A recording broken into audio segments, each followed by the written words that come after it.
Middle east में जंग छिड़ी हुई है और इस जंग को आज 10 दिन हो गए हैं।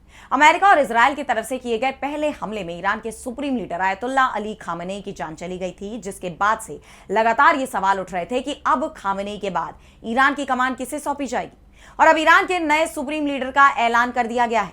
तो कौन बना है ईरान का नया सर्वोच्च नेता, जानने के लिए देखिए ये रिपोर्ट।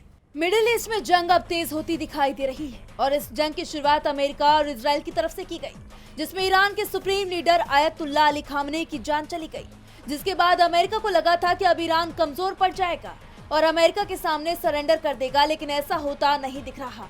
बल्कि ईरान अब मजबूती के साथ अमेरिका और इजरायल के हर हमले का जवाब दे रहा है और अब ईरान ने 10 दिन के अंदर ही अपने नए सुप्रीम लीडर का चुनाव कर लिया है और वो कोई और नहीं बल्कि खामेनेई के ही बेटे मोज्तबा खामेनेई है। ईरान के असेंबली ऑफ एक्सपर्ट्स ने कई बैठकों के बाद ये फैसला किया। भीषण जंग के बीच मोज्तबा के नाम का ऐलान हुआ है, जिसके बाद ईरान की सुप्रीम नेशनल सिक्योरिटी काउंसिल के सेक्रेटरी अली लारिजानी ने इसकी जानकारी दी और अमेरिका और इजरायल पर तंज कसते हुए कहा है। तेहरान के दुश्मनों को लगा था कि अली खामेनेई की जान जाने के बाद देश डेडलॉक में पहुंच जाएगा, लेकिन असेंबली ने आखिरकार मोज्तबा खामेनेई को चुनने का फैसला लिया।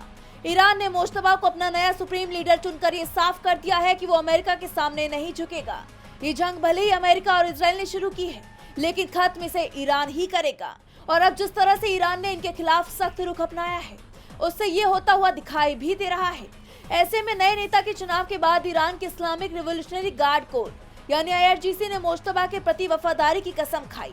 हालांकि ईरान के इस कदम से अमेरिकी राष्ट्रपति डोनाल्ड ट्रंप की मुश्किलें बढ़ सकती हैं। DB लाइव की रिपोर्ट।